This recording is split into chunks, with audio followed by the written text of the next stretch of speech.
Ever get the feeling those miracle wellness products you hear about, well, they never quite live up to the hype? Yeah, it's almost like there's a disconnect, Like we're bombarded with these promises of a healthier, happier us, but actually proving those promises, that's a whole other story. Yeah, and that's exactly what we're diving into today. Yeah. Why a whopping 90% of wellness clinical trials fail. Yeah, 90%. It's kind of shocking when you think about it. Makes you wonder what's going on behind the scenes. It really does. And we've been doing some digging, going beyond those attention-grabbing headlines. Turns out there are some pretty common reasons these trials go off the rails, Oh, absolutely. And the first one might seem obvious, but it's lack of efficacy. meaning the product just doesn't actually do what it claims to do. Exactly. Just because something shows promise in a lab setting, maybe with cells in a petri dish, doesn't necessarily mean those results translate to real, tangible benefits for us in the real world. So it's like back to the drawing board for those products. Pretty much. And then there are safety concerns, which are a huge deal, obviously. Of course. We don't want to be putting something out there that could potentially do more harm than good. Exactly. And that's why these trials are so important. They help us identify any potential side effects, especially those that might not show up right away.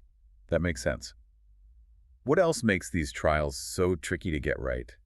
Well, sometimes it's the study design itself that's the problem. Oh, so like a poorly designed study could skew the results, even if the product itself isn't inherently flawed? Exactly. It's like trying to bake a cake with the wrong ingredients. You can follow the recipe perfectly, but if you're missing key elements or haven't measured things correctly, the cake is just not going to turn out right. Okay, so we've got efficacy, safety, study design.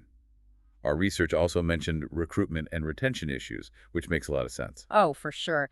You can have the most brilliant study design in the world, but if you can't get enough people to participate, or if they keep dropping out before the study's finished, your results are going to be about as reliable as a weather forecast a month out. It's like trying to solve a puzzle with half the pieces missing. Exactly. Life throws curveballs, things come up, maybe the trial demands too much of their time, or maybe they experience unexpected side effects. Whatever the reason, people drop out, and that can really throw a wrench into the works. So how do you combat that? I mean, life happens. How do you keep people engaged in a study over an extended period of time? It's a constant challenge. Researchers are always trying new strategies to improve retention rates, whether that's making participation more convenient, providing more support along the way, or even offering incentives. It sounds like quite the balancing act. We've covered a lot of ground already, but there's one more reason these trials fail that I really want to get into. Let me guess. Biomarker and endpoint misidentification. That's the one. I have to admit, that one went right over my head. Can you explain it in a way that even I can understand? Okay, imagine you're going on a road trip. You wouldn't just hop in the car and start driving without a destination in mind or a map to guide you, would you? Definitely not. Well, biomarkers are kind of like those landmarks you might use to track your progress along the way. Like, oh, we're passing the world's largest ball of yarn, we're getting close. And the endpoints are the ultimate destinations, the specific outcomes you're hoping to achieve by the end of your journey. Okay, I'm starting to get it. So if you choose the wrong biomarkers or endpoints for your study, you could end up going in circles, even if you're doing everything else right. Exactly. You might think you're making progress, but you're not actually measuring the things that matter most. Yeah. It's like taking a detour down a scenic route that ends up adding hours to your trip and you don't even reach your destination. Wow, okay. So we've got these big reasons clinical trials fail, but then our research also mentioned different phases of trials, which I'll admit I didn't even realize was a thing. It's kind of like levels in a video game. You have to conquer one before you can move on to the next, and each level brings its own set of challenges. Okay, so walk me through it. What's involved in this first phase? So, phase one is all about safety. It's where researchers test a new treatment on a small group of people to see how it's metabolized in the body, what the appropriate dosage range might be, and if there are any immediate side effects. This is like dipping your toes in the water before you dive head first. Exactly. But even with this initial hurdle, only about 2/3 of products actually make it through phase one. Really? Wow, I had no idea the failure rate was that high so early in the game. It's a tough business. So if a product does make it past this first phase, it sounds like the odds are still stacked against it. Unfortunately, yes. Phase two is where things get even tougher. Phase two is where you really start putting a product through its paces. You're testing it on a much larger group of people to see if it actually works and if those benefits hold up across different groups. I imagine that's where a lot of products hit a wall. You're right. A whopping 60% of wellness products fail in phase 2. That just goes to show how hard it is to create something that truly makes a difference. It's amazing to me that anything makes it to market with those kinds of odds. Well, those that survive phase 2, then they face the ultimate test phase 3. And even then, there's still a 40% chance of failure.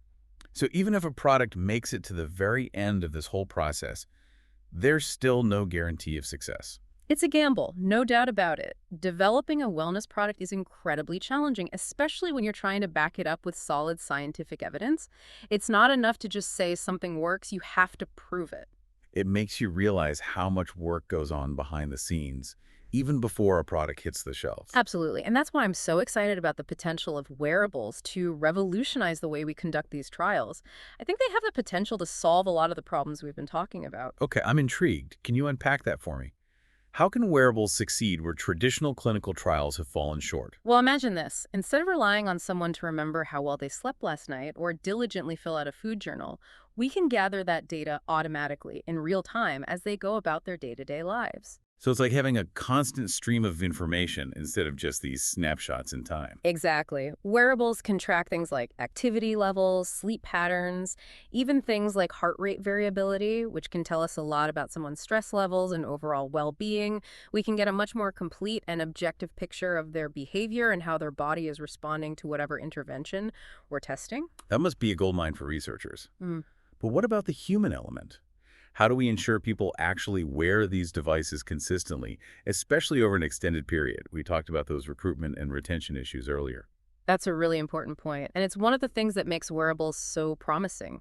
Many of these devices are designed with features specifically to boost engagement. So it's not just about the data itself, but how you get people to actually want to wear these devices and participate in the study. You got it.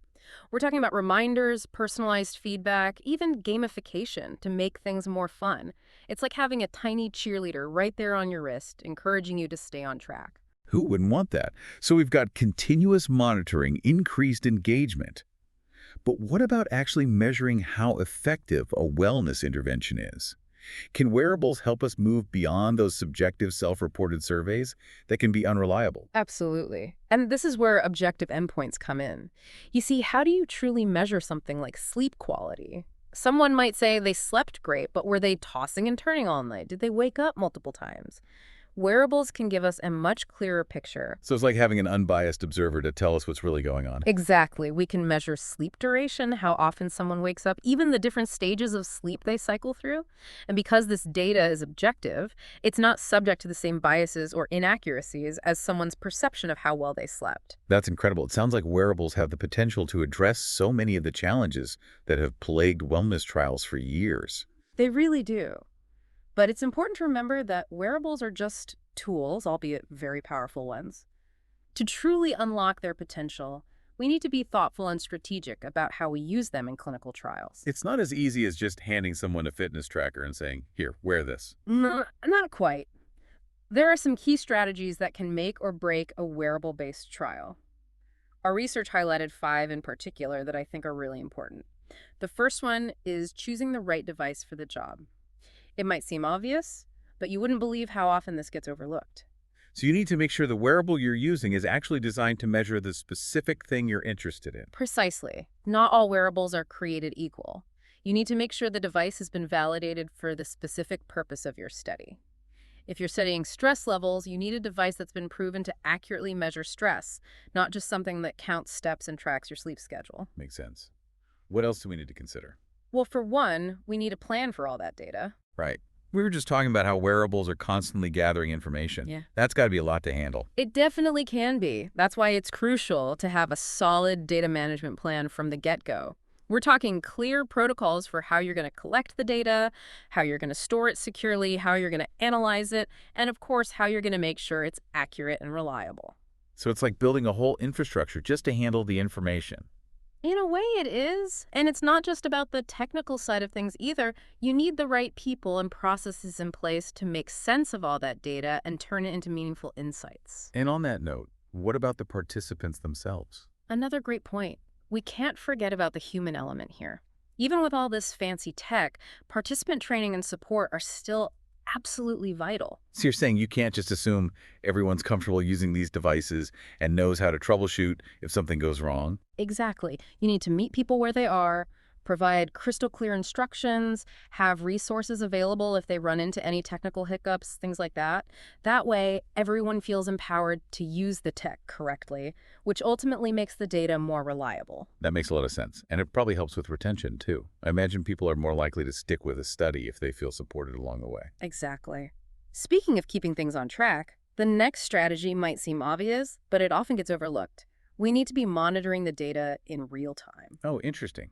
So not just waiting until the study's over and then trying to make sense of it all. Nope. One of the biggest advantages of wearables is that we're not limited to those old school static data collection methods. We can actually see what's happening as it unfolds. So if someone's having trouble using their device or if there are any inconsistencies in the data, you can address those issues right away. You got it. This real-time monitoring helps us ensure the quality of the data and allows us to intervene if necessary, which is a game changer. It's like having a much more dynamic and responsive approach to research. Absolutely.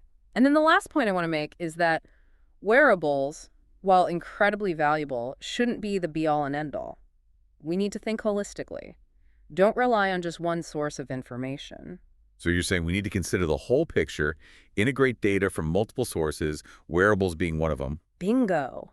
Think about it like detective work. You're trying to solve a case. You wouldn't rely on just one clue, would you? You'd want to gather evidence from different sources to build the most accurate picture of what happened. Makes sense. So maybe combine that wearable data with some good old-fashioned surveys or even clinical assessments to give you that well-rounded perspective. Now you're getting it. It's about using all the tools at our disposal to gain a deeper understanding of how these wellness interventions really impact people. Well, this has been an amazing deep dive. I have to admit, we started off on a bit of a downer with that 90% failure rate for wellness trials, but exploring the world of wearables has definitely given me a more hopeful outlook for the future. Me too. It's such an exciting time to be in this field. As wearables continue to evolve, who knows what we'll discover, not just about wellness, but about ourselves. It really makes you think, doesn't it? Yeah. What aspects of well-being will be most transformed by this technology? It's a question worth pondering. That's all the time we have for today, but we'll be back soon to tackle another fascinating topic in the world of wellness. Until then, keep exploring.